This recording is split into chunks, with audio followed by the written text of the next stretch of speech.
Next one,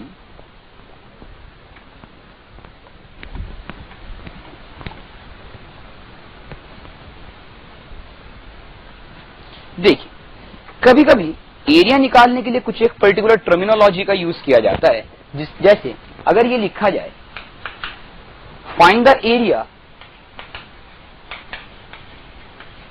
bounded by the right by a straight line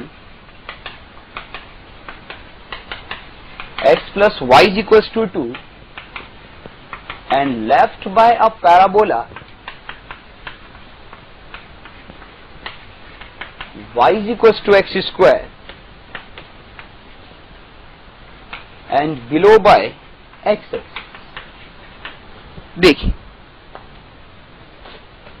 देखिए इन सारी चीजों का क्या मतलब है। सबसे पहले तो हम इन सारी चीजों को ड्रॉ करने की कोशिश करते हैं। अगर आपने इन सारी चीजों को ड्रॉ करा तो y is equals to x square, this is the parabola, mouth opening down upward, x plus y is equals to 2 एक line, this is the line, this is 2,0 and this is 0,2। अब देखिए बात यह है कि हमसे जो पूछा जा रहा है वो क्या है, area bounded by the right by the straight line. Right by the straight line का मतलब जो इसके नीचे का पार्ट है उसे राइट बाय कहते हैं। तो इस सारे की बात हो रही है, दिस सारा एरिया जो भी इसके नीचे की तरफ है।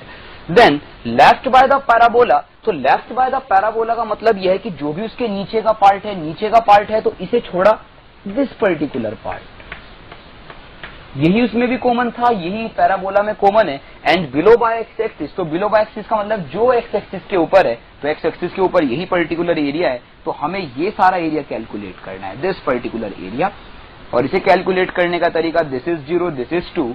आपको this particular point of intersection के बारे में पता होना चाहिए। And this particular point of intersection is 1, तो दिस इज 1,0। तो आप एरिया 0 to 1 वर्टिकल स्ट्रिप के साथ y dx की बात हो रही है, तो आप केवल इस पैराबोला से y equals to x square x into d x करेंगे, प्लस 1 से लेकर 2 तो एक ट्राइंगल है, that is half of 1 into 1, this is the area.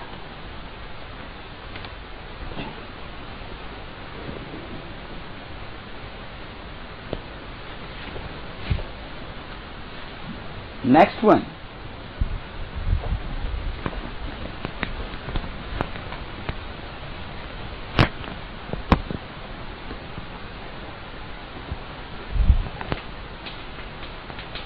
area of the region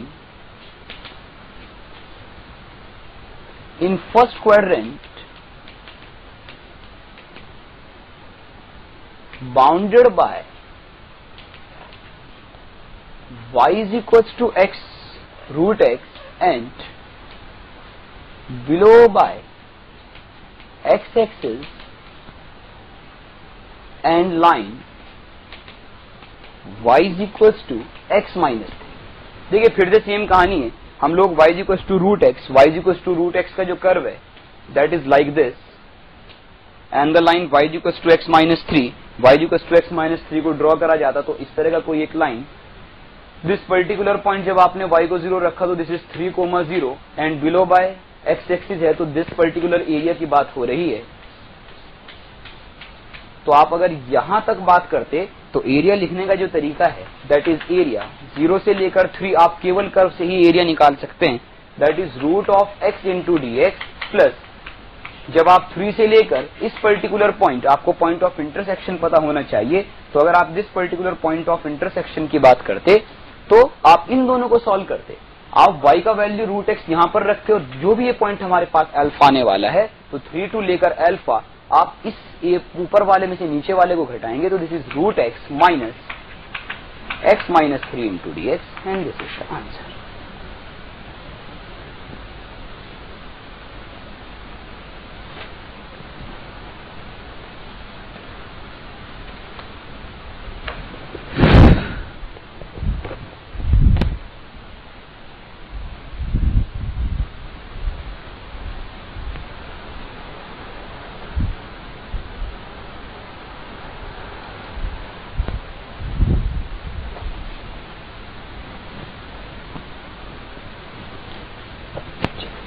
next देखिए, हर बार एरिया कैलकुलेट करना एक बड़ा आसान सा फिनोमिना है, बट कुछ एक पर्टिकुलर स्टैंडर्ड एरियाज भी याद रखे जाते हैं। दो कर्व्स के बीच में जो स्टैंडर्ड एरियाज बाउंडेड हो रहे हैं उन्हें अक्सर याद भी रखा जाता है ताकि उन्हें डायरेक्टली यूज किया जा सके। तो हम लोग उसी तरह के कुछ एक स्टैंडर्ड एरियाज लिखेंगे।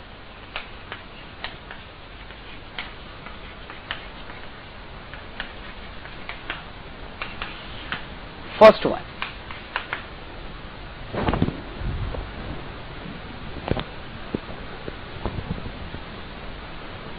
y square is equals to 4ax and x square is equals to 4by,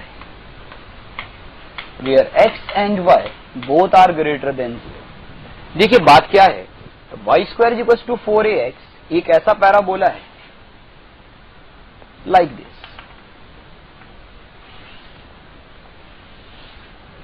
and x square is equals to 4by is a mouth opening, y is equals to, and these two are the parabolas। अगर इन दोनों parabola के बीच में आप लोगों को area calculate करना है तो आपको पॉइंट ऑफ इंटरसेक्शन k पता होना चाहिए, 0 से k, और 0 से k में आप लोग दिस माइनस दिस, अगर ये एरिया आप कैलकुलेट कर रहे हो तो दिस पर्टिकुलर एरिया का जो वैल्यू है दैट इज 16ab/3 के बराबर होता है। हालांकि कैलकुलेट करने का तरीका एरिया 0 से लेकर k, ऊपर वाला कर्व माइनस नीचे वाला कर्व किया जा सकता है, तो इस तरह से हम लोग इस तरह का एरिया निकाल सकते हैं। Second one is area between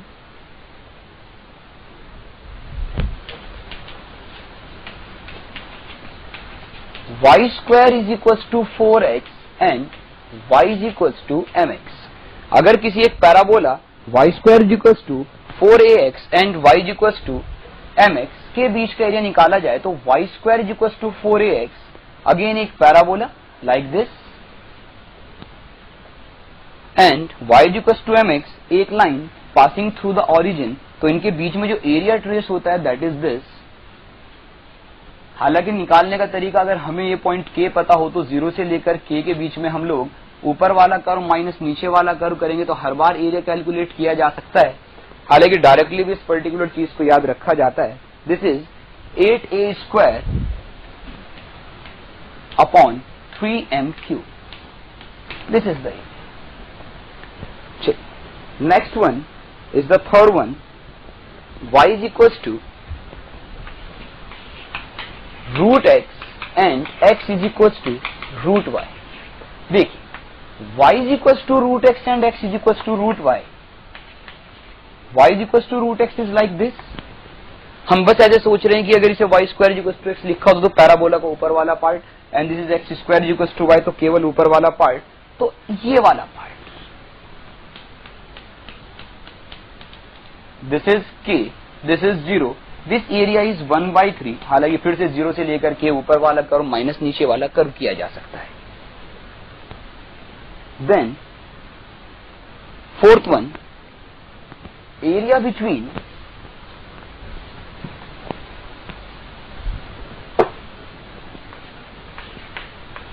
y square is equals to 4x, या y square is equals to x and y is equals to mod x। देखिए y square is equals to x and x is equals to mod y। y square is equals to x is a parabola like this and x is equals to mod y, these are the lines। तो हम इस particular area की बात कर रहे हैं। तो हालांकि भयंकर सिमेट्री है, तो आप ये सोच सकते हैं कि दिस इज 0, तो ये दोनों पॉइंट तो k टाइप ही आने वाले हैं, तो 0 से k में ऊपर वाला निकाला जाए और नीचे वाले का ट्वाइस किया जाए। This answer is again 1/3। So this is the 1/3। Fifth one is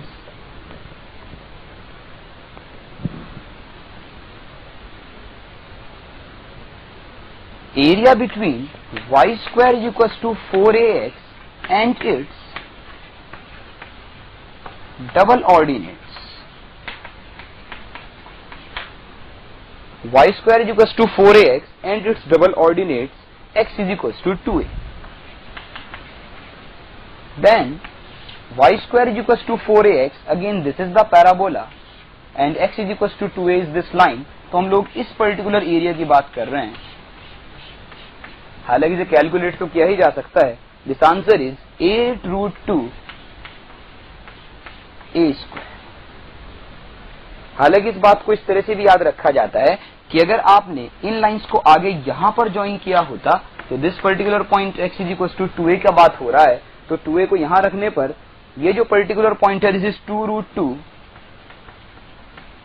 a के बराबर आता है. तो अगर आपने इस पूरे रेक्टेंगल का एरिया कैलकुलेट किया होता तो इस पूरे रेक्टेंगल का जो एरिया है दैट इज 2/3, ये इसके बराबर आता. तो हमारा वाला जो एरिया हम लोग ये निकालना चाह रहे हैं, this is 2/3, this is the area of ABCD and this is 2/3 area of quadrilateral या रेक्टेंगल ABCD. इस तरह से याद रखा जाता है.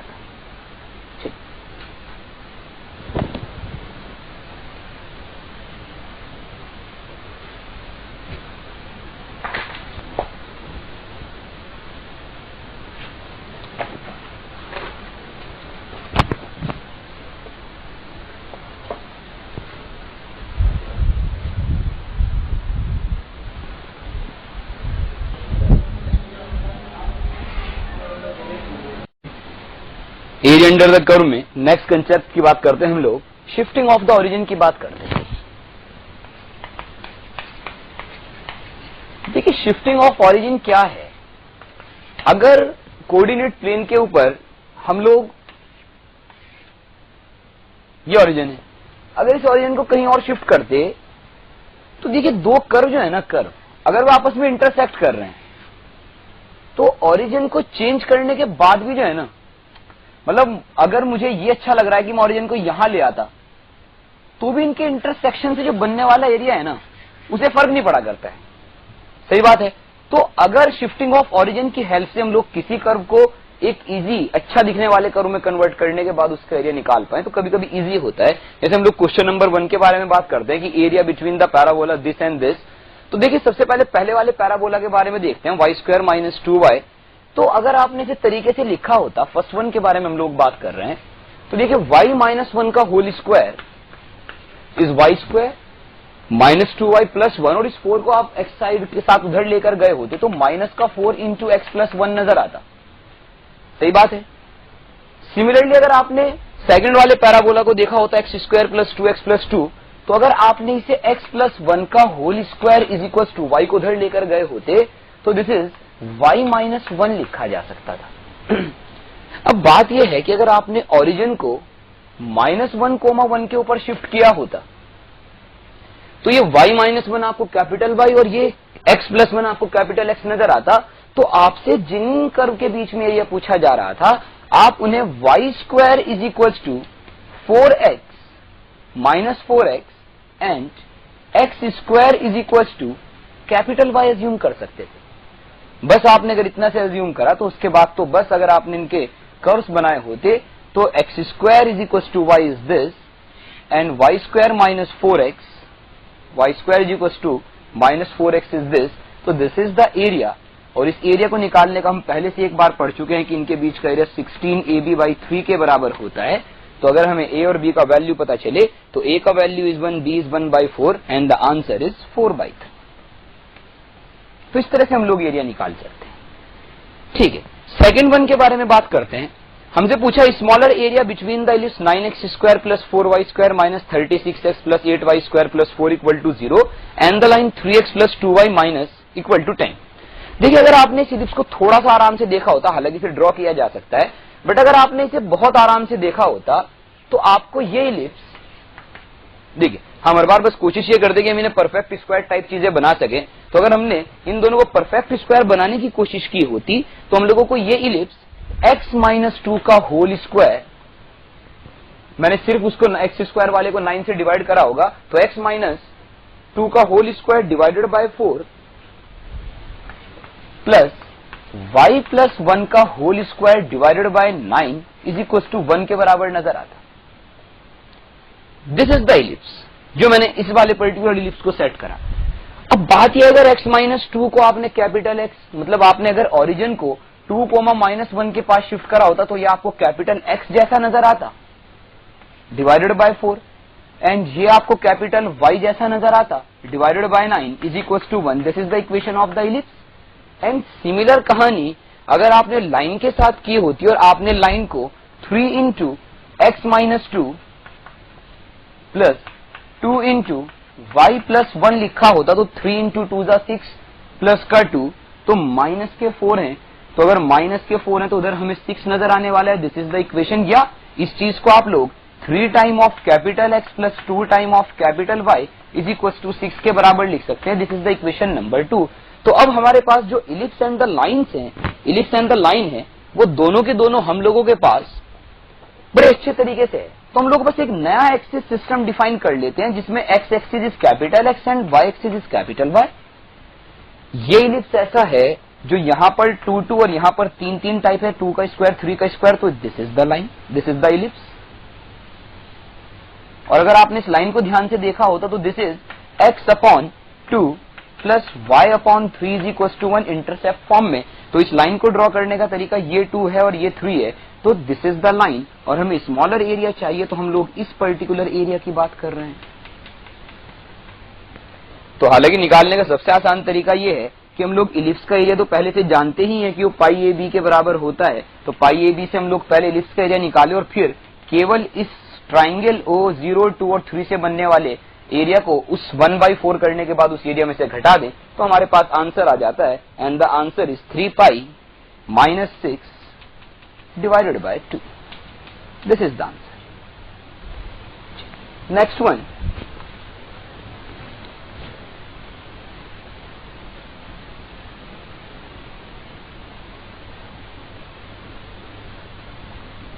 देख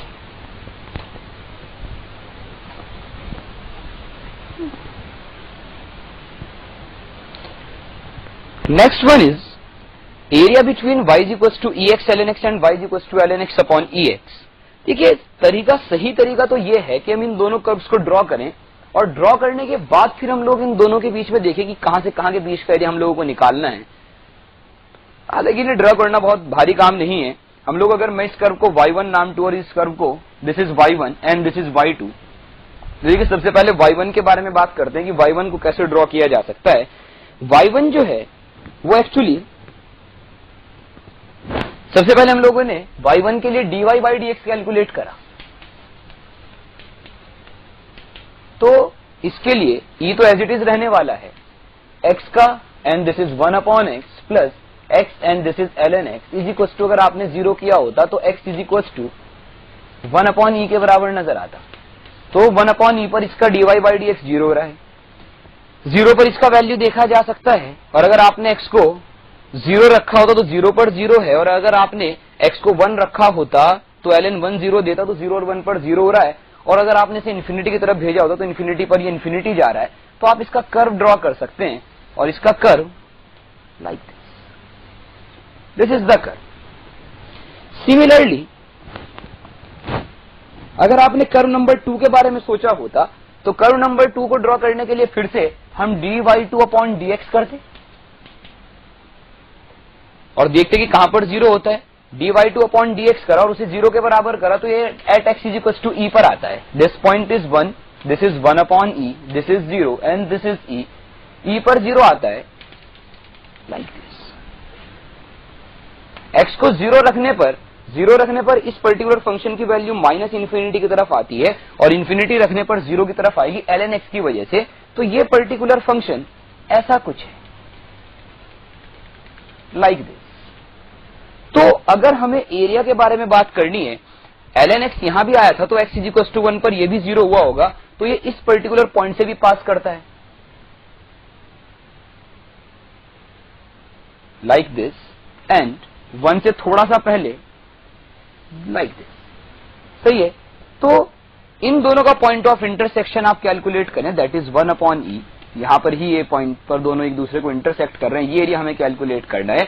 तो हम लोग 1/e से लेकर 1 के बीच में जो भी आपका ऊपर वाला फंक्शन है जिसका नाम y2 है, y2 minus y1 into dx करें, this is the area.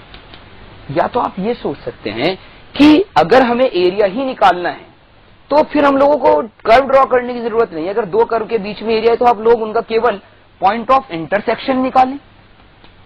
Point of intersection निकालने का तरीका इन दोनों कर्व्स को आपस में बराबर करा जाए, that is ex ln x is equal to केवल ln x अपॉन ex करा जाए। सही बात है, एक बार ln x कॉमन आएगा, एक बार e स्क्वायर x, तो x is equal to 1/e point आएगा जो हमने दिखा भी है। तो x is equal to 1/e है, तो 1/e से लेकर 1 के बीच में आप सीधे ही बिना सोचे समझे 1/e से लेकर 1 के बीच में y2 minus y1 into dx करें और जो भी करना है उसका मॉड ले लें, खुद ही आपका आंसर हमेशा पॉजिटिव आ जाया करता है। तो इस तरह से भी हम लोग एरिया कैलकुलेट कर सकते हैं। चलिए नेक्स्ट क्वेश्चन के बारे में बात करते हैं। देखिए है क्या एक another concept area under the curve के लिए, डिटर्मिनेशन ऑफ द पैरामीटर। देखिए डिटर्मिनेशन ऑफ द पैरामीटर क्या है? अभी तक हम लोग केवल एरिया कैलकुलेट कर रहे थे। These two questions are related to determination of the parameter. तो देखिए डिटर्मिनेशन ऑफ द पैरामीटर क्या है?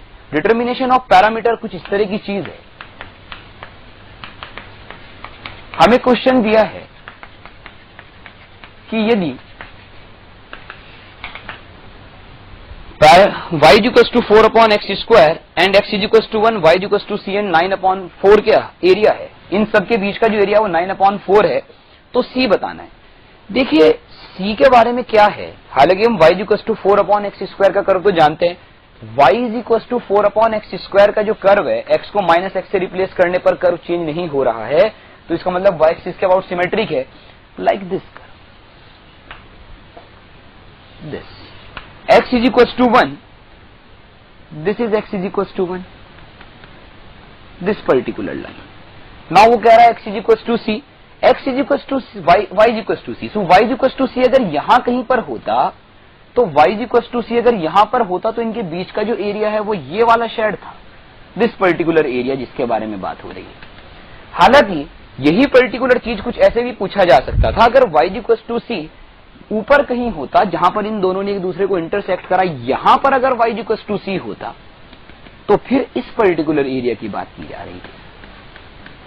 देखिए बात केवल इतनी सी है कि अपने को इतना सोचना नहीं है, क्वेश्चन खुद हर बार आंसर देता है।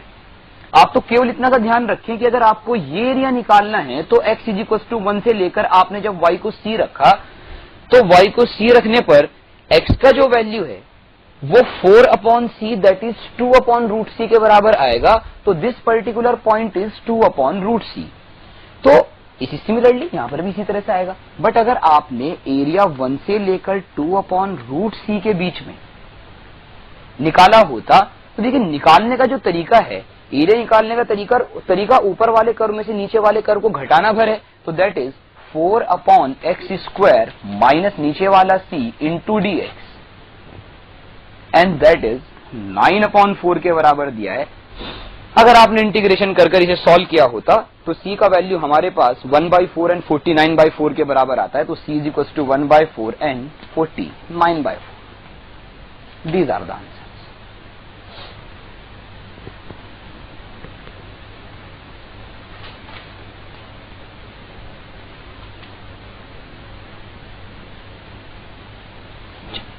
चलिए नेक्स्ट क्वेश्चन के बारे में बात करते हैं। Next question is find the area bounded by this parabola and y equals to this line. तो ये कोई एक पैराबोला है, कोई भी एक parabola y equals to ax², और कोई एक हमारे पास लाइन है, इनके बीच का जो एरिया बाउंड हुआ है वो अपने को कैलकुलेट करना है। तो उस एरिया को कैलकुलेट करने के लिए जो इंफॉर्मेशन अपने पास है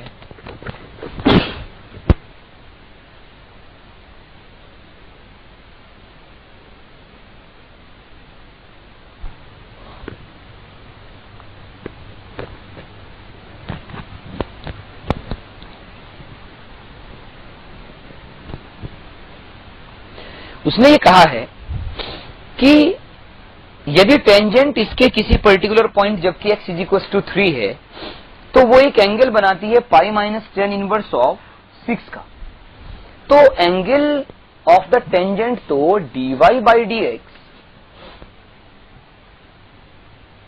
कर्व से निकाला तो अपने पास 2ax प्लस 12 के बराबर आया, और उसने कहा है कि जो एंगल है m slope that is tan of pi minus tan inverse of 6, तो दैट इज -6। तो at x is equal to 3, अगर आपने इसे -6 के बराबर करा तो -6 के बराबर करने पर हमारे पास x को 3 रखने पर this is 12 minus 18 and x is equal to अपने पास a इज इक्वल टू अपने पास -3 आता है। So this is the value of a। So now we know about the parabola. और अगर हमें पैराबोला के बारे में पता है और किसी लाइन के साथ उसका शेडेड एरिया निकालना है तो हम लोग सीधे सीधे पॉइंट ऑफ इंटरसेक्शन निकाल सकते हैं, और पॉइंट ऑफ इंटरसेक्शन निकालकर केवल लाइन में से कर्व में से लाइन को घटाए। हालांकि ये -3 आए तो पैराबोला भी कुछ लाइक दिस बनना चाहिए, बट एक बार हम लोग दोनों पॉइंट ऑफ इंटरसेक्शन निकाले, this is -2 and this is जो भी अपने पास 3, तो हम लोग सीधे सीधे -2 से लेकर 3 के बीच में this is parabola and this is line dx कर सकते हैं, and this is the area, और ये एरिया कैलकुलेट किया जा सकता है। Next one,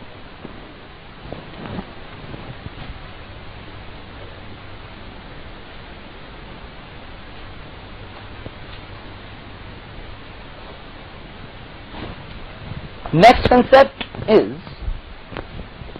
area of the inverse. देखिए एरिया ऑफ द इनवर्स कैसे कैलकुलेट किया जाता है। Area of the inverse, next concept is area of the inverse.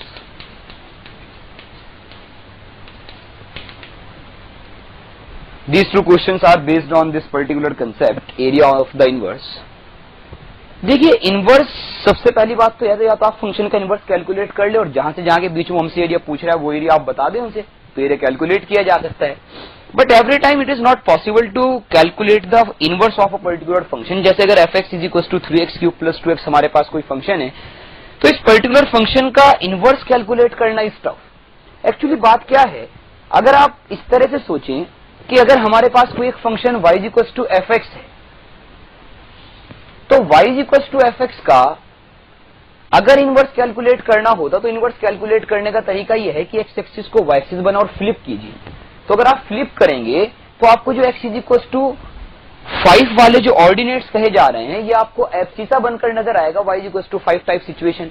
तो इस बात को ऐसे भी सोचा जा सकता था कि अगर हम लोग क्वेश्चन नंबर 6 के बारे में पहले बात करते हैं कि अगर हम लोग इस पर्टिकुलर फंक्शन के बारे में सोचते तो इस पर्टिकुलर फंक्शन के लिए ऐसा सोचा जाए कि देखिए y इक्वल टू f(x) को पहले ड्रॉ करते हैं। अगर आपने y इक्वल टू f(x) को ड्रॉ करा तो y इक्वल टू f(x) को ड्रॉ करने के लिए x इज इक्वल टू 0 है और हमेशा इंक्रीजिंग टाइप है, तो like this. And ordinate at x is equal to 5, तो ordinate at x is equal to 5 जब इनवर्स के लिए बात हो रही होगी तो this is y is equal to 5 और उसके corresponding x is equal to 1, चूंकि अगर आपने इसे 5 के बराबर रखा तो x इज इक्वल टू 1 रखने पर 3 प्लस 2 5 के बराबर आता है। तो देखिए जो हमें एरिया कैलकुलेट करना है, हमें एरिया ये वाला कैलकुलेट करना है। तो अगर ये वाला एरिया हमें कैलकुलेट करना है तो हम ये सोच सकते थे कि हम लोग इस OABC रेक्टेंगल का एरिया निकाले, दैट इज 5 माइनस इस पर्टिकुलर शेड का एरिया। इस पर्टिकुलर शेडेड रीजन का एरिया निकालने का तरीका केवल 0 से 1 में इस वाले एरिया को घटा देते हैं। टोटल 5 में से अगर आपने ये वाला एरिया घटाया तो अपना रिक्वायर्ड एरिया निकल कर आएगा। तो this is 0 to 1 3x³ plus 2x into dx, this is the area.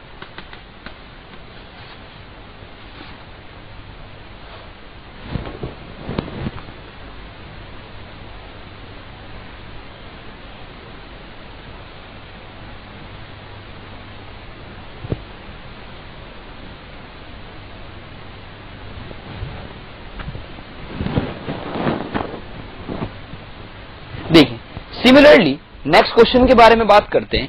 Next question के लिए क्या है, फिर से अगर उस फंक्शन जिसका हमें inverse and x is equal to -2 और x इज इक्वल टू 6 के कॉरेस्पॉन्डिंग वाले अगर हम लोग ऑर्डिनेट्स की बात करते तो अगर आपने -2 रखा होता तो हमें x इज इक्वल टू -1 के बराबर नजर आता, और अगर आपने 6 रखा होता तो x इज इक्वल टू 1 के बराबर नजर आता। तो -1 से लेकर 1 के बीच में बात होगी। अगर आपने इस फंक्शन को ड्रॉ किया होता तो x को 0 रखने पर हमारे पास जो फंक्शन का curve that is like this is y and this is x। ये हम लोग y is equal to fx particular function का कर्व ड्रॉ कर रहे हैं।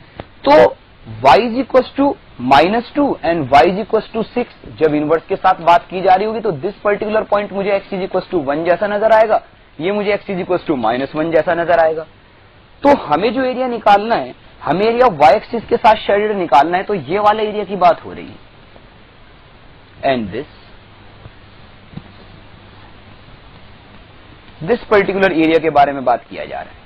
अब बात केवल इतनी सी है कि अगर आपने फिर से ये वाला रेक्टेंगल पूरा किया होता, इसे आपने A B C and D नाम दिया होता, और आपने यहां भी एक रेक्टेंगल पूरा किया होता और जिसे नाम आपने ए B1 C1 एंड D1 दिया होता, तो बस एरिया कैलकुलेट करने का जो तरीका है, एरिया इज, अगर आप -1 से 0 में बात करते हैं तो -1 से लेकर 0 में आप पहले तो इस पर्टिकुलर का एरिया निकालें, दैट इज 6, यहां पर इसका एरिया निकालें, और फिर उसके बाद इसे सब्ट्रैक्ट करने का जो तरीका है, तो 1 से 1 में जो भी इस पर्टिकुलर फंक्शन का नाम है that is 3x² x³ plus 3x plus 2 into dx। तो -1 से लेकर 0 में इसका इंटीग्रेशन हमें ये पर्टिकुलर एरिया देने वाला है। एंड देन उसके बाद आप इसमें से केवल इस rectangle A, B1, C1 and D1 का एरिया घटाने के बाद करें। सिमिलरली जब आप इसकी बात कर रहे होंगे तो आपको ये टोटल एरिया, पहले तो आप A, B, C and D का एरिया कैलकुलेट करें एंड माइनस उस सारे एरिया में से आपको ये वाला एरिया सब्ट्रैक्ट करना है। तो ये एरिया सब्ट्रैक्ट करने का जो तरीका है दैट इज -0 से लेकर 1 में इस पर्टिकुलर फंक्शन का नाम 3x, this is x³ plus 3x plus 2 and minus this particular line is x is equals to 2, तो -2 into dx। यहां भी दिस इज प्लस, आपने पूरा दिस एरिया कैलकुलेट करा और ये वाला एरिया निकालने के लिए आप ऐसे सोचिए कि आपने इस लाइन में से this is 2 minus, this is minus sign के साथ 2 माइनस आपने ये वाला एरिया करा तो ये अपने पास एरिया आएगा, और इन दोनों एरिया को अगर आपने ऐड करा तो अपने पास फाइनल आंसर आ जाता है।